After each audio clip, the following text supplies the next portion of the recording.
You're this the Prince of the Nightlife, DJ Melly Mel. Now tuned into the biggest Shenelle Simone, April B, Flu Head, Grew Head podcast. Are you dumb? NYC, the ATL. Yeah, Brooklyn, what up? What's up? What's going on? Y'all know what it is. It is your girl April B. And your girl Shenelle Simone. And this is the Flu Hair, Grew Hair podcast where worlds collide no matter where you reside. Look. Y'all, listen, we're super excited, super excited because we have a legend in the building. And I just said that to him and he was like, what? But yes, you are a legend in this game. We have manager, A&R, executive, owner, philanthropist, Q-Dog. Cortez Bryant in the building, aka Tez. Yes, I'm here. You can't hear, but we got you. Wrap it up. Yeah, I'm here. There you go. We give you a little extra. Right, yes. round of applause in the building. So thank you so much for joining us. Like, I know we stalked you a little bit. You're not stalking. Stop it. Nah, we just ran. It's so crazy how life works. We just ran into you at a couple of places and it just went where it went. Yeah. Not like friends. Look, the first time I ran to him, I was drunk. I don't remember the first. Shenelle, tell your story. I don't remember the first time. Right, and he said it too.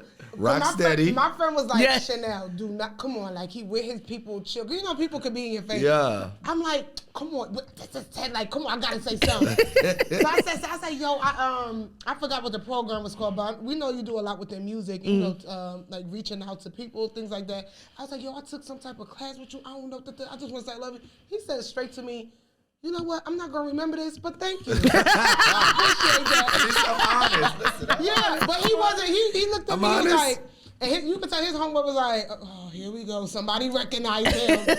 And he looked at me. He was like, all right, give me a little pat right here. That was it. Not the pat. Not the drunk pat. Keep your head up. I know. I'm always gonna be a nice guy, but I'm always gonna keep it 100 too, no matter what. Sober, drunk, it don't matter. I always keep it 100. So I'm gonna tell her, listen, I'm gonna enjoy this conversation. Exactly. Do you get that? Oh, like somebody recognize me? Look, cause you one of them. I'm not gonna say hidden gems, but you know, people be like, wait, I know you. Yeah. Like, and first of all, it's the glasses, your signature, of course. So when He they see really the wear glasses, it's y'all. like, I know him. Do you get that? I get people be like, damn, Yeah. I know him, but I don't know where I know him from. Yeah. You know what I'm saying? Like in my city, like in New Orleans, and you know what I'm saying? People recognize me there, but not really. I don't get it a lot. But I do get a lot of. I know this nigga from somewhere, but I just cannot put my finger on it. And that's what you hear a lot. That's what you hear. I just see him, and then I be gone by the time. I was just about to say, why they trying to make out their mind? I be like, because you was like, or they'll come up and be like, I know you from somewhere, and I be like, I'm Tez. And the name still ain't ringing their bell, yeah. I'm from New Orleans, like, he like. And you know what? He's not gonna go down the he's not gonna be like, I'm manager. Like somebody. I was like, I don't know, man. I'm just Tez. You know what I'm saying? I'd be mad as hell. Do they still ask for a random picture? Like, just in case. I don't get that. I'm not a celebrity. I don't get nothing like that. Y'all better recognize who y'all see. I do not get that. I told you, my friend talking about Shenelle. No. I'm like, no, I'm finna go up to him. I do not get that. I really don't. Well, you about to get it today. I don't get that far. Another quick story, when we went to the Air movie, we in the line for popcorn. I just turned around. I was like, April. She like, turn around. It's Cortez, bro. I'm like, oh, snap. See, it is him. I left the office. I was right on. Right. We had the conversation. I was like, should we say something? I was like, let me tell you something. I saw you somewhere with a Rocksteady. He already knew. He already knew. No. He said, you said Rocksteady, and he was like, was I drunk? Right. That must be your spot. That is my spot. Thursday nights. Okay. You be there Thursdays. DJ Supreme. Shout out to DJ Supreme. Yes. Look at that. We know Supreme too. Mixmaster David here. Right. Mm-hmm. I don't know when the episode gonna air, but he just left here just now. Right. But him and Supreme are my favorite DJs in Atlanta. And we know Supreme too. Shout out to Supreme. We love Supreme. Yeah. Shout out to Rockstar. Shout out to Jacob. Yeah. He be showing love every time we come. Yeah. All right. So before we get into the check-in and we discuss like where you grew and where you flew, we're gonna play a little icebreaker for you. So, listen, and if that once you finish that, we got some other stuff here for you. Shout out to our sponsor, Bombay Vodka. In the building. Who vodka? Bombay. It's a black-owned vodka. All right. Oh, shout out to black-owned vodka. Yeah. India, make sure you edit this. Yes. The black-owned vodka. Yes. You know, we try to keep it all in the family. Shout out to him. So we're gonna play the battle of the clients, specifically Tez's clients. Oh, I see now y'all. See how y'all go? Why y'all gonna start off that much pressure? Listen. It's not gonna be as much pressure as you think. So pretty much, we're gonna give you 2 clients, and we're gonna let you talk about what's the similarities between the clients and why you manage them, but also what are the differences in the clients that make them as big of artists today that you feel? Oh shit! Damn. Okay. So you want me to start? Present, or it's gonna be both. It's gonna be both. All right. And shout out to all of them because we love them all. But all right. All right. So we're gonna start with Duke Deuce. Okay.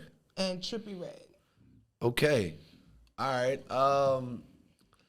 So we work with both. I mean, it's gonna apply to probably all the clients, but I think that the motto for our management company is we don't build artists, we build brands, right? So we have to see something that's very unique and different. You know, it's a lot of people that's talented that could put words together. You know, so it's a lot of people that's talented out here, but you have to have something that stand out and resonate, right? So with Duke, you know, Duke was doing a style of music that I always loved. I remember from being in college, listening to Lil Jon and the East Side Boys, you know, with crunk music, and kind of Waka kind of came era after that, you know what I'm saying? And he was making that type of music, you know what I'm saying, with the crunk music. So I always look at artists when, you know, when we decide to work with him, it's like what separates them from the pack. So Duke was that crunk. Trippie had a wave. Like Trippie was like, remind me a lot of Wayne. You know, like Trippie gave me a lot of Wayne vibes, but he had a little bit, you know, he had the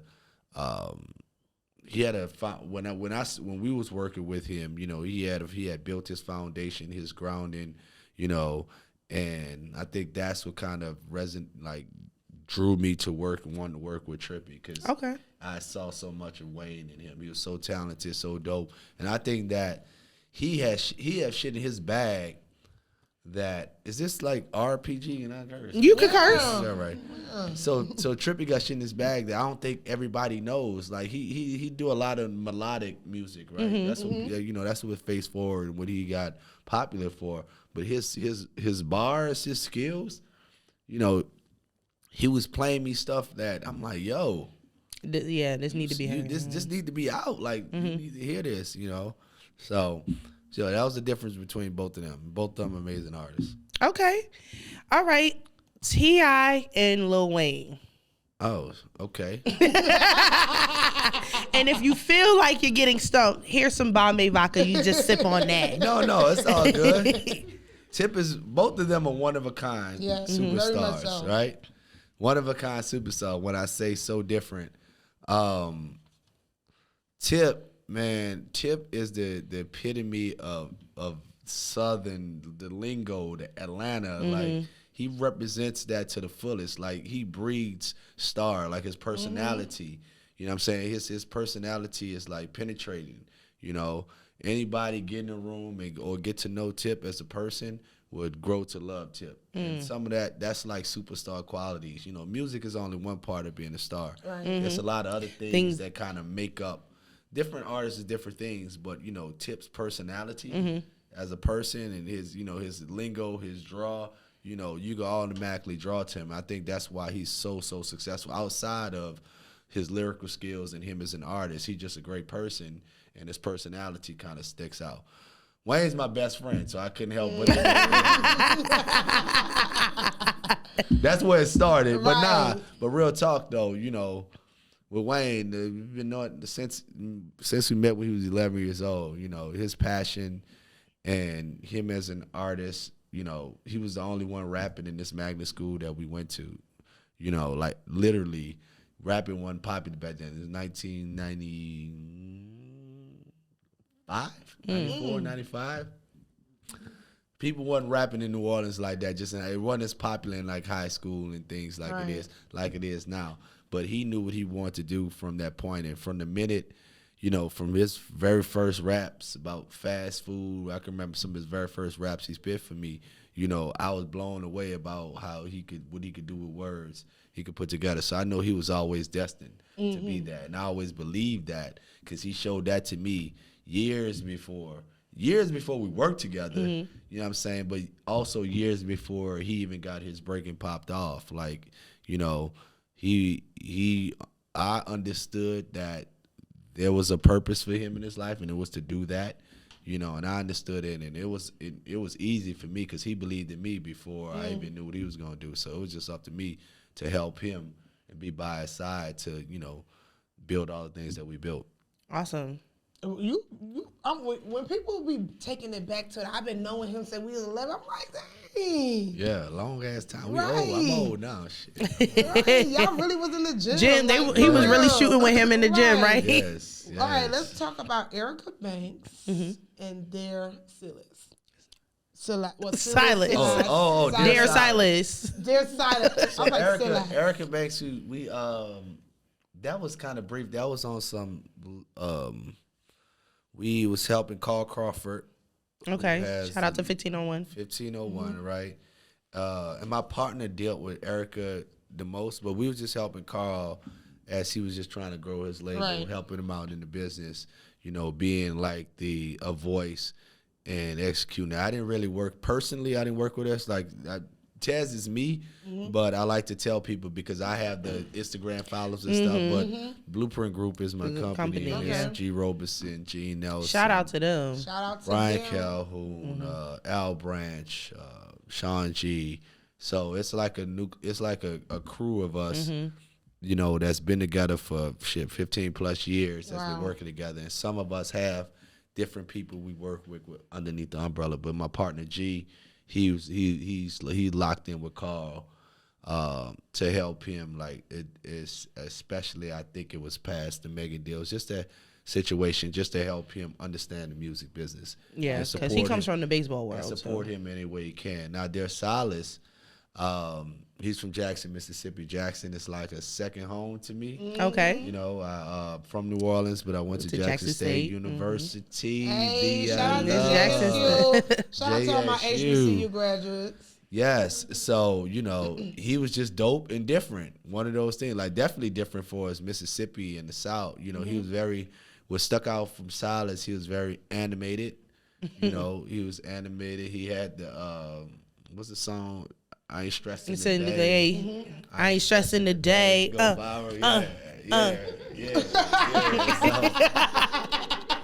So, you know, but his he bring his personality to his music, and he was very animated. So I knew that that's something that could have separated him apart and established his career.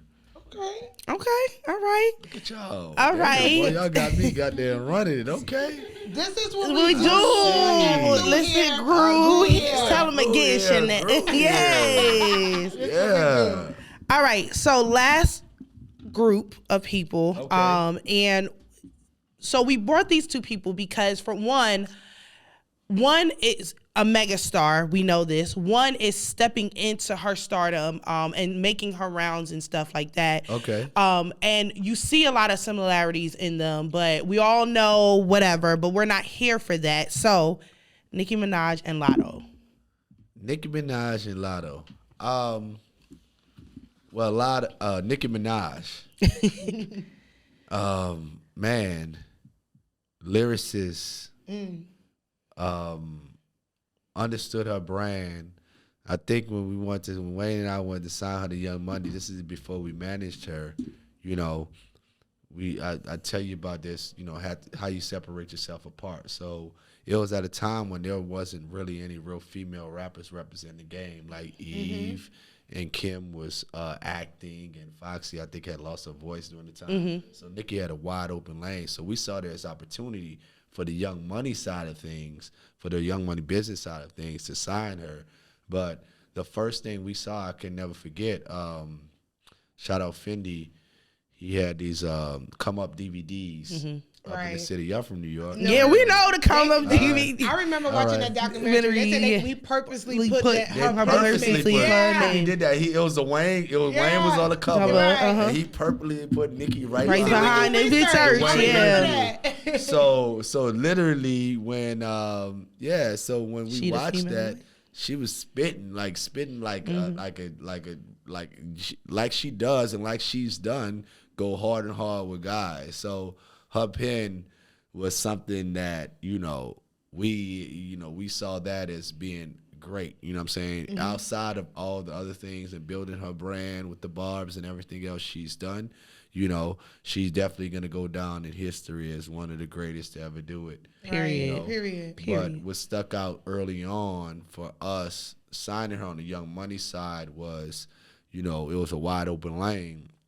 But then we saw that she was spitting just as hard as any male rapper that was out there. So she's gonna go down as one of the best rappers, period, male or female, and hands down. And Latto, I think that's kind of what resonated in the era where a lot of females are making a lot of songs about party songs and things of that nature.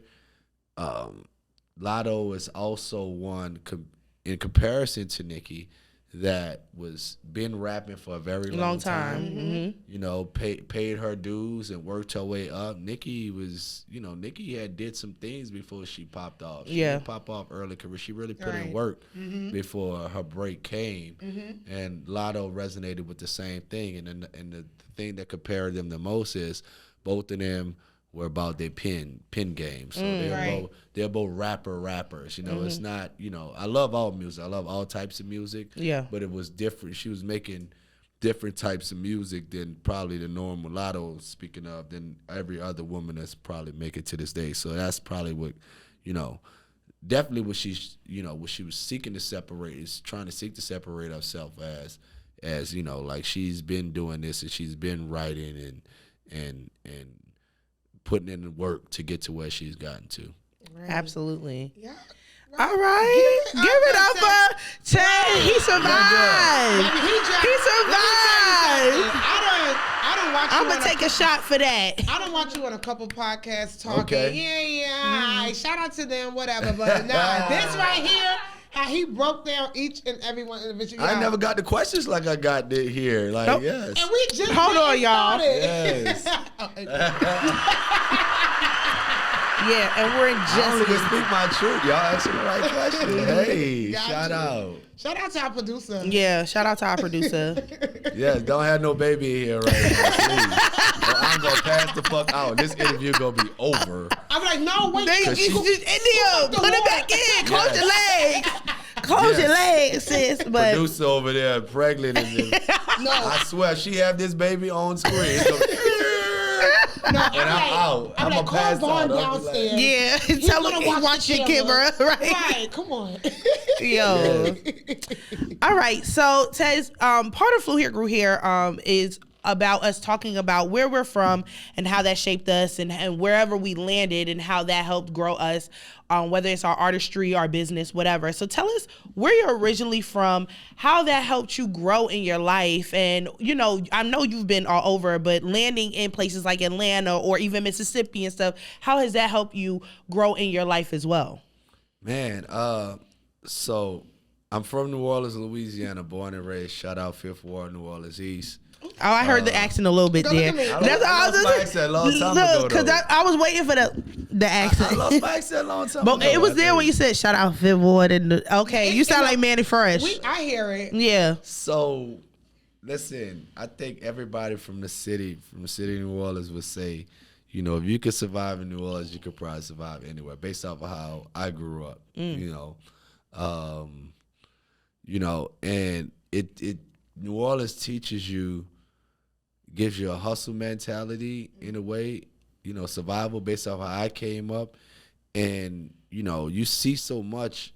It's shit I saw growing up that, shouldn't even see. I probably shouldn't even seen it. Thought it was normalized, but it also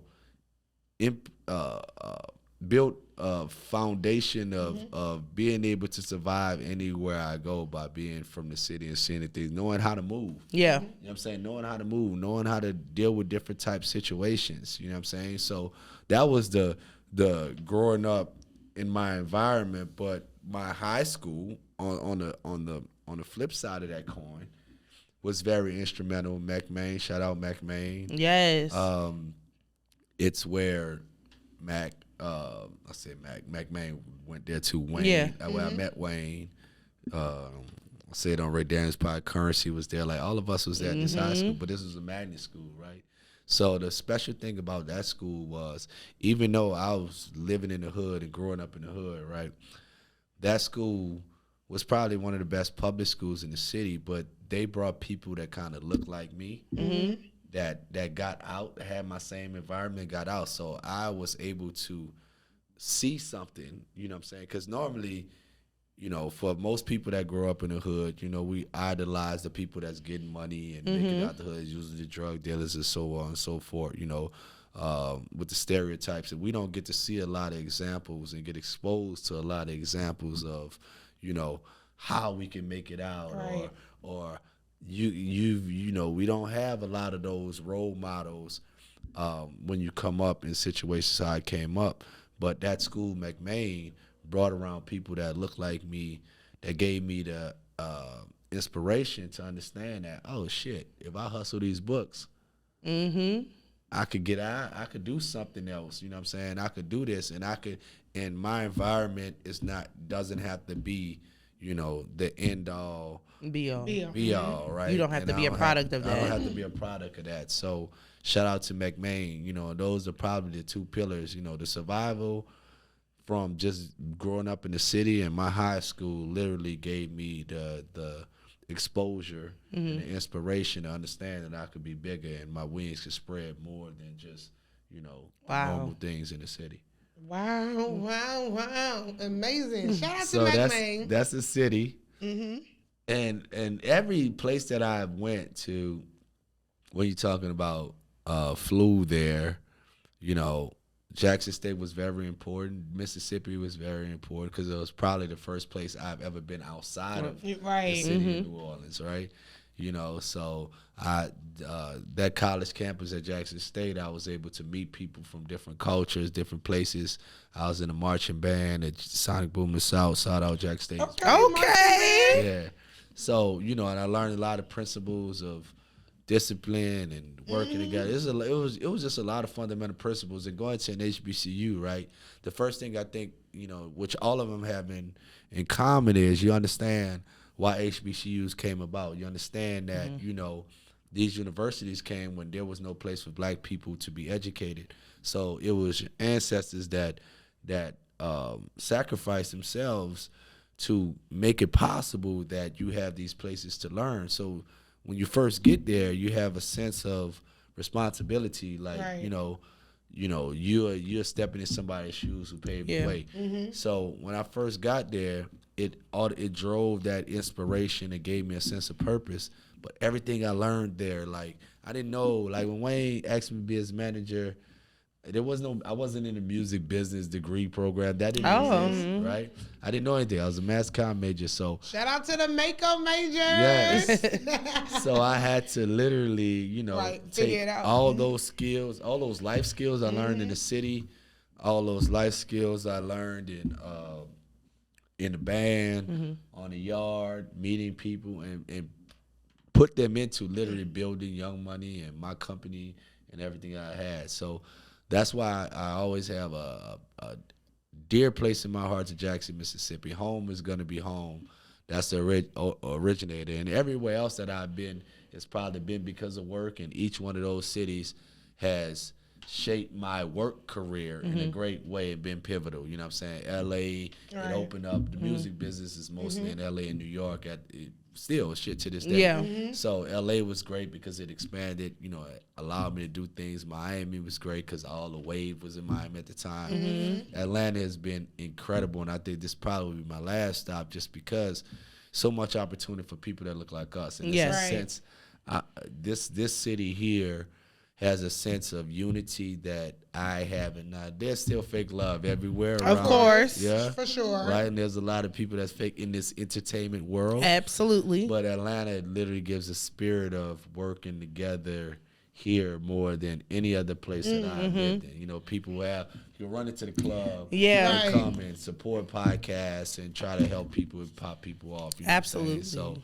So the spirit of working together here, just seeing, you know, I could go just at its core, I go in the bank and any other cities, I don't see bank managers at every level that's black. Right. You know what I'm saying? At every level, Yeah. you see people, No, for you real. see people in places here that you could go to any other city. You're not going to see representation like it is here. So that alone is inspiring, man. I'm just trying to do my part to Push the culture come forward. to this city and you know, keep the culture going and pay it forward with everything I've learned to pour into the next young black executives or people who want to do what I do. Right. I have to ask you this question because I'm an HBCU graduate myself. Shout out to Albany State University. Albany State, Hey, okay. you already know. So coming from New Orleans and you Yeah. went to Jackson, Yep. like, were you ready to go? Because you know all HBCU, especially you went to school a while ago, right? In Yeah, Mississippi, a long and that. time ago. Mississippi. Yes, So I yes. know, you know, now they looking better now. Yeah. But back then, when you like, Oh yeah, it's totally different. So when you Totally like, no, I'm about to go. Like, what is this? This ain't New Orleans. Were you homesick? I wanted to go because that high school trained me in, you know, that high school literally trained me. It was college prep, so I knew I wanted to go to school. I wasn't originally going to Jackson State. I was going to Southern University. Oh. Southern? I don't say that too loud. Sorry. It's definitely our rival. I made the right choice. You made though. right. He was on track, I y'all. made the right choice. Right. But there wasn't a lot of housing. There wasn't no housing. My mom could afford to like Have an apartment off. Yeah. Yeah, so I couldn't afford that. So Jackson State, the band director, also offered me a scholarship there. I only had seen them like one time. I had never, like, they came like my junior year to this battle of bands in New Orleans. I had never seen it before. Didn't know nothing about it. So I didn't have no friends. So I went there literally off the strength that Wow. okay, I had a this scholarship opportunity, and I'm okay, here. all the money, Like, let me go. So yeah, but it was the best decision I made in my life. Right. Yeah, Shout absolutely. out to them. Shout out to the maker major. I was a mass communication major too. Yes. So look, full circle moment. Look, my Stop mass playing. comm department, my partner DeMarco Morgan, he like the anchor, Good Morning America. Mass comm Jackson State. Got some popping folks. look, he about to talk. I can name a whole lot, but I ain't gonna do that. We got some people that came out there doing great things, especially in the mass communication world. Exactly. So my next question is, do you ever see yourself as a professor? I'm a professor now. Ooh. Yeah. You have a school, right? Or you At Jackson State. At Yeah, Jackson you have a State. course. I've been teaching Okay. since COVID. So I've been teaching. I'm teaching a class called Careers in Music. But the ultimate goal, which is going to start this fall, is going to be a 2-year music business certificate program. Wow. To teach, yes. So it was shocking to me that in this big 2023, At this big age. this is a couple years ago, but it was just shocking to me that we have 100 HBCUs and, you know, hip hop is the largest genre in the world, right? And we had like 5 schools with real music business programs. So we're not building out. Everybody want to be artists. You building and executive rap. and We're not A&Rs. building the next executive to control our culture, like to know what's going on, because the music business is a business. Yes, Right, it it is. You know what I'm saying? A lot of people, a lot of artists come into this, you know, because we are the talent, and they come into it ignorant of the music business side and get burnt a lot. And we're not teaching in our own institutions and creating the next Cortez. Right. Bryant, yeah. I was saying that's Bryant, yeah. Exactly. So that's my goal. So I'm going to build it at Jackson State, you know what I'm saying, to play this 2-year certificate program. I'm going to build a record company on campus. So they're really working the jobs in real time. Exactly. You know what I'm saying? Record label on campus. And my plan is to license that to other HBCUs That's I'm dope. build it out and then bring it to other HBCUs. No, definitely bring so that's it. purpose. That's bring what's it to most Albany important. State because we have a music and create an online program, right? Because I'm going back. I'm going look, back. my schedule doesn't allow me to attend, but I would definitely do it online. My class is online. Actually. Oh well, then I need to. And it was out. It was open to my class is crazy, and it was open to other people outside of Jackson State. I made sure that I asked the dean, who has been very supportive, and the president. Excuse me for those things, because I'm trying to expose this to everybody. That's my purpose right now. Music is cool. My purpose right now was giving back and doing these type of things. So I've been most excited about. Right. So it's like Assemble learning platform. Assemble is the same thing. Assemble is literally a peer-to-peer platform where you could have a Zoom call with an expert or ask them questions to get a video response.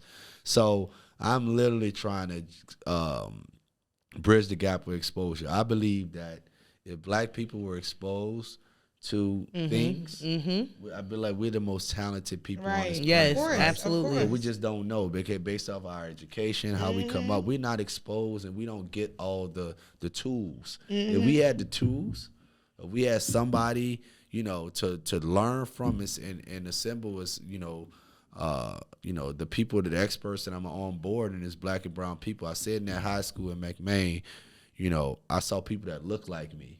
Yeah. Right. Yes. So I want people that look like me. It's not even about the music business. The Assemble is like more broad. So it could be, it could be the $1 million man with the landscaping business, or because if I wouldn't know if I was cutting grass at $25 a yard or $10 a yard back then, that there's a business model where I can have a landscaping company, because this landscaping companies get contracts getting millions of dollars. But we're not exposed to understand how we can be hustling, washing cars and cutting grass and doing these side hustles, or even cutting hair, you know what I'm saying, doing hair, and not learning how to be the entrepreneurs and being the bosses. So I want to create this platform to expose people on how to be the bosses. You know what I'm saying? How do we become entrepreneurs in these spaces? So that's what Assemble's all about. We love that. I never said I was going back to school, but you about to. That's why I said make it on school though. That's what I'm saying. And that's the beautiful thing about Assemble, right? You don't have to go back to school. You interested in something? Just send me your question. Be like, hey, I want to learn. Oh, this person is into beauty and hair care or whatever it is. You know what I'm saying? I want to learn about this. Like Angelique is maybe coming on to talk about her coffee business. You know what I'm saying? Even outside of this, I want you to, she could talk about her great career. Yeah, but there in this space where she's open juice bars and all. So I want you to talk about all these things so people will aspire, even if they're getting their coins in their regular days jobs. They might be able to know something. Okay, what can I do with my money? Because I got a lot of friends, who came up with me, who invest with me in different things, but but they come with questions like they come up on some money but don't know because they're not exposed. I get it because of what I do, who I have access to. People want to be cool with my artists, so they give me all the gems and all the tools. So I can't just keep this to myself. You think I'm about to I need to put people on. Yeah. You know what I'm saying? Exactly. Yeah, absolutely. So let's talk a little bit about, because you speak about platforms, right? And you talk that you have a mass communications degree. And when we hear mass communications, typically people are going into stuff like you said, like the Good Morning Americas, the CNNs and stuff like that, which you did have an opportunity to work for CNN, but you chose to go and be manager of Wayne. I did. What was the deciding factor on you taking a chance, not even having any background in managing an artist, but you said, you know what? I'm going to manage Wayne. I'm going to let this opportunity with CNN go. It was all God. I can't lie. Because, everything in my practical head was like, you did all the things you've interned, because Jackson State's mass comm department was centered around news. So you did everything based off of interning at the news stations, at the public access station. You did everything you do to get to a point where you have this job and career. In the world, this is where you're supposed to do. Exactly. But I prayed on it for real. Like, this is a real story, and And I got my message. You know, I didn't get my message like, "Yo, you about to be a music." Yeah. You know, people be waiting for God to come sit down on by your bedside and be like, "What up, Cortez? You about to be popping, and it's gonna be." Right. It was the word I got was protect. You have to be there to protect your friend. I didn't know what that meant. You know what I'm saying? Protect your best friend. So that's the leap of faith that we took together.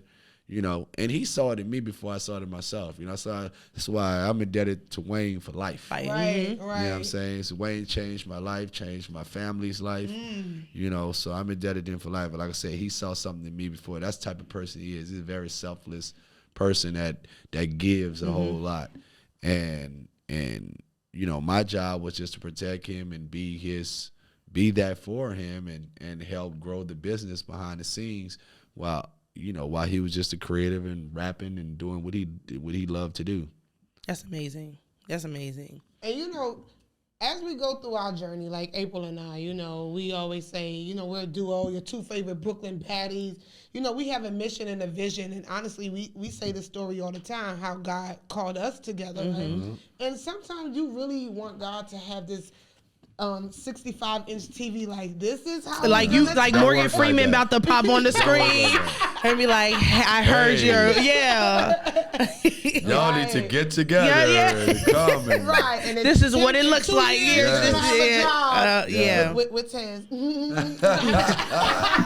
Throw that in there. Yeah, you know, you never know. You never know. Right. But seriously, taking that leap of faith, you just never know where it should take you. But obviously, it worked out.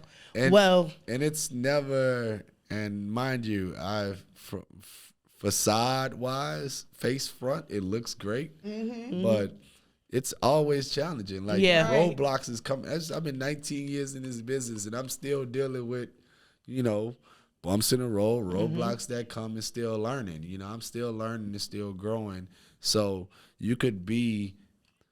The reason I'm saying this is you could get your calling and understand where your purpose lies, but it doesn't mean that it's going to be easy. Exactly, you know what I'm saying? It's not a promise that it's going to be easy. That's when, you know, I think that's when your faith get tested the most. Is when those trying times are going to come and what you're going to do when it happens, because adversity is going to come no matter how successful you are, no matter how much money you have. Right. You know, it's going to come. You got to see it through and you got to push through. Give a clap. I know, right? Let's give him a little applause for that. Come on, Tez spitting facts, man. He's spitting facts.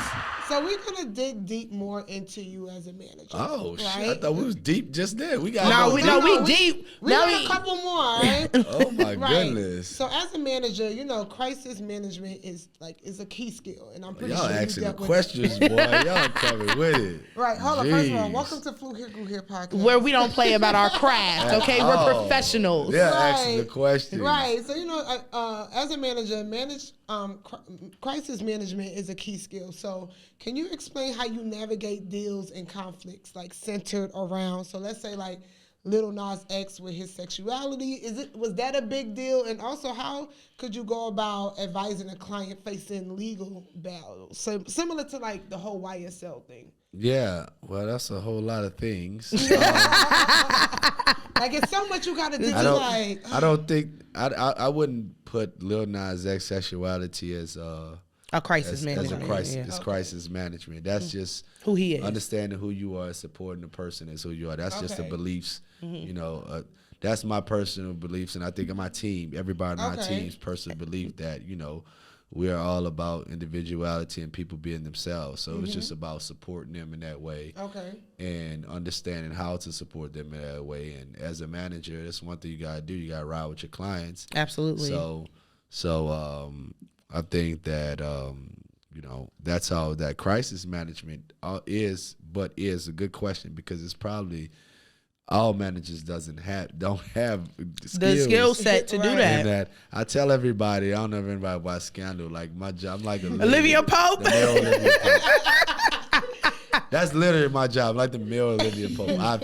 Once I saw Scandal, I was like, oh shit, this is me in the music business, literally. So, you know, and when the time comes, I can put it like this. It's because it's evolved, right? When I started, social media wasn't as prevalent. So with the introduction to social media, the world is more closer. Information gets spreads more, and you get a lot of things. You get a lot of things out there. You get fake news, you get real news. You go, you're exposed to more since social media is more prevalent. But we have a couple philosophies when it comes to crises, right? We don't panic. Okay. I feel like, and people be understanding that. The artists we've managed was Wayne, Kanye. We just put them two out there. You know what I'm saying? Now, this artists that we manage, we don't panic. We understand who our artists are, right. And then we don't let public pressure allow us to panic. We don't address anything till we feel like there's a need to address. Because one thing about social media society is clickbait society. The story could be one thing today, right? And somebody else gonna be doing something tomorrow. It'll be gone, and it's gonna be over. So I don't usually address things unless that's my first philosophy about crisis management. It's like if it doesn't need to be addressed, I'm not gonna address it. I'm gonna let the news story go, and I'm behind closed doors. I'm gonna tell my artists because it's them. Yeah, it's not me. It's usually their names and their brands. Yeah, I try to coach them. Like, listen, this could go away. You know what I'm saying? We address it when we have to address it. But when we have to address it, it's just about strategy, understanding. How to get in front of things. I like to make relationships with the shade rooms and the TMZs. See? Have those people in my pocket. Because if anything, I know, I respect all those platforms and they're going to do what they got to do. They got to report what they got to report. But if I know something is coming beforehand, I have time to prepare my clients and then, have time to build out a strategy and a plan. So I'm glad he said that too. Because I think a lot of people think, oh, like artists, I mean, you didn't necessarily say that y'all pay these places, but you do have to build relationships with these blogs and stuff, especially because they do control the narrative of people and their brands and their, their music and all of that stuff. So it's not a matter of like, oh, we want favoritism, but it is a matter of, because first of all, y'all only do it with them black brands. Y'all only do it with the black blogs and stuff. Y'all don't say nothing to them white blogs when they be doing it. And white people be making deals with their white counterparts all the time. All the time. I'm just going to say it if we going to be honest. So, but... Okay. All right. So I think it's important to understand too, because even if you don't like the blogs, they do play a major role in people's career. Absolutely. Absolutely. That's why I have to be, listen, a lot of these blogs have a whole lot of following. So, like I said, give me a chance to, if something's going on, I want to have a relationship with you. If you get some news, at least give me a chance. Right. Yeah. To give a statement or know what's going on so I could at least tell you what's going on. And I'm not going to stop you. I don't try to stop them. A story from me and stop from reporting things. I understand how they make their bread and butter, how they make their money. But at least, I try to build a relationship so we can have a mutual understanding and flow in the conversation. Like, Absolutely.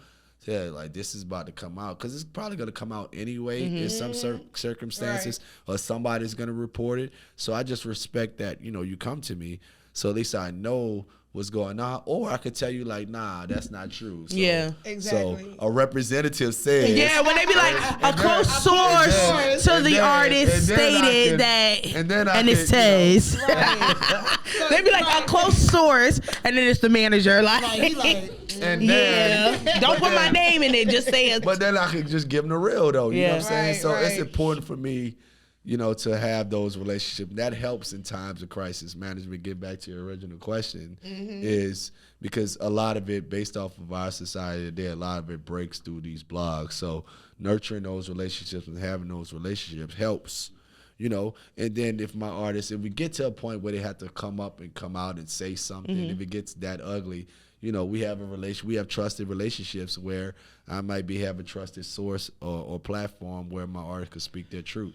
So, crisis management definitely super important. Right. And it comes with, real strategy and having relationships with a lot of different people. Absolutely. You're a good one, because I would be like, you know what, just go. Have you ever had a client where you like, you know what, look, once, twice, cool, but I'm not finna do this with you. Like, I'm out of here. Have you ever been like, I'm out of here? Yeah. Lot. I ain't gonna say. But I would say we ain't gonna say no names, Yeah. but we kind of know. Yeah. I'm gonna say it off camera. Crazy. Do it have to be multiple times, or you just got one time and I'm not playing? It depends. Yeah. It really depends, doesn't it, on the relationship that you have? It is. You know, it's because I try to have, you know, I have personal boundaries that, you know, and beliefs that I believe in. You know what I'm saying? That, you know, at the end of the day, I got to look at myself in the mirror, you know, and certain things I could ride with you with. Right. You know, I'm very understanding, you know, so I'm very non-judgmental. So it takes a whole lot. But at a certain point, you know, if it gets to a certain point where it's like, you know, we've had this conversation, I feel this way, we feel this way, we might not, it's not mixing. We might have to, you know, no love lost, but we may have to separate ourselves based off, you know, my personal beliefs and thoughts in situations, you know, because that's important. You know, I lead with integrity, honesty. Right, you know, right. And as a team, I think my whole company, we lead that way. So, you know, we ain't the sugarcoaters, and, you know, we going to have real conversations. Like, we're very understanding, though. So we not the type that's going to run as soon as you get in trouble, you know, and run away from you. Lord knows, you know, nobody's perfect, especially based off of, you know, how I come up, you know, go to jail or something like that. We not. That's not like that's not. Yeah, we got bail money. Yeah, we got. Right? Well, we got them. Like, and it's the culture sometimes behind. I mean, it, it's an understanding of the people. You know what I'm saying, and understanding, like, exposure to what we know. It's growing pains. We all growing. Nobody's perfect. Right. You know, so it takes a lot. That's what I'm saying. We hardly walked away. Like, literally, it takes a whole lot. You know, I think respect is a big thing for us, and appreciation. I think it's those two things. I think if we could literally look and work with any type of situation, because we try to help people at the end of the day. You know, we try to help our clients, you know, but respect is something that we don't bend on, and appreciation is just the little thing about just being appreciated for the work that we put it in. It's probably the two things, like, you know, we keep crossing those things keep being put in jeopardy. I think that's when we decide to move. Yeah. Let me ask you a question, right? Because as a manager, you said, you know, if it comes to something where it just gets to be too crazy, there's a mutual understanding. As a manager, though, have you ever had a moment with an artist that you felt like, okay, I'm taking your career as far as I can, and therefore I gotta remove myself from this? Like, okay, I've got you all the brands I can get, I've done all of this, but I can't go no further. Nah. Okay. Sky's always the limit. I'm always trying to build shit. Nah. I'm like, he give me, he gonna keep going. Nah. And they like, Taz, let's figure out how to go to the moon. I'm like, bet. Let me go try to figure out how to go to the moon. Like, Right. never. Yeah. There's no ceilings. Literally. No ceilings. No ceilings. No ceilings. Shout out to Wayne. Literally. Shout out Wayne. Right. So, literally, I used to tell him that all the time, because he used to amaze me so much. And that mixtape series came about, you know, just our conversation and my belief in him. My belief, understanding that he could soar way beyond everything and accomplish everything that he wanted to accomplish and more. You know, me telling him no ceilings, that's how that mixtape kind of title kind of arrived. But and it's one of the greatest mixtapes of all time. I'm a firm believer in that. You know what I'm saying? You know, and, you know, if an artist could dream it, You can make it happen. In them, I'm gonna try to make it happen. There you go. Do everything I can to try to make it happen. Hopefully, Cortez, we gotta get our budget up. Right. We need a manager. Have you managed artists, but have you managed media personalities? See what I'm saying? See, this is the thing. See what happened? We gotta take his class. Yeah, we gotta take his class. We gotta, No, listen. And I be trying to run away from management and keep coming back. It's your purpose. Stop it. It is, but I feel like God's taking me to do all these other things. Yeah. But I think that I'm building. I got some dope. You know, we got Culture Lab in Atlanta here. It's like an incubator space. Wait. Culture Lab what? Huh? Wait, who what Culture Lab? Culture Lab downtown, my building. Wait. Oh, no, not. Oh. We used to record at a place called the Culture Lab. That's why we were like. Well, y'all might have. There's a podcast in there. Yeah. Were you talking about off of University? No, you're talking about downtown. Okay. Downtown, Yeah, no, see? Okay, okay, no, hold Not on. a culture lab out there? Turn that got Wait, cut that out. Well, maybe it's okay. Never Ask your next question, friend. All right, so but there's a space for we record a lot of podcasts there. Rory Ma recorded. Mama D was there last week recording. So we've had a lot of people. But this is a space that I did a partnership with Rockstar Energy Drink. Shout out my homie Chauncey Hamlet, who was a CMO at Pepsi South Division at the time, who did the deal with me. But I built that space so, especially the kids around the AUC. But you know, we got a podcast room, we got a stage in there, gaming room, we got a small recording studio. So it's just a incubating space for creatives and people, executives to have one place. So I want people to meet each other because I have relationships that I started out with when I was starting this game. You know, I'm still seeing people. Roots Festival, we literally started 19 years ago, and we go certain places. And in this business, relationship capital is the most valuable thing that you could have. Yeah, I heard So you start being around people, especially when y'all at the same level on y'all grind. You never know who's gonna pop off and how you can help each other out. So that's what Culture Lab is. And I don't know why I was about to say what I was saying about Culture Lab, but damn, what was I saying about Culture Lab? that is downtown. No, I had a thought about it. Because we were saying, have you ever managed media personalities before? What's I about to say? I was like, so I got some young executives that are mentees that, you know, it may not be me personally, but my job. So I'm building these around these youthful young managers, giving them the game, nurturing them so that, you know, it might be partnerships that expand, but, you know, I could kind of, while I do my work with Assemble and teaching and all these things. They're here on ground. I could have, you know, partnerships. So I'm not going to be ever against it, like I said, because, you know, it's been a blessing to me, and my job is to create these younger managers and have partnership with these younger managers to where so I could coach the plays. There you go. And have them, you know, do the same thing. Right.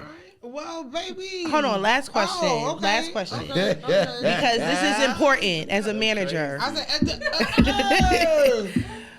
Do you have to believe in an artist's music to manage them?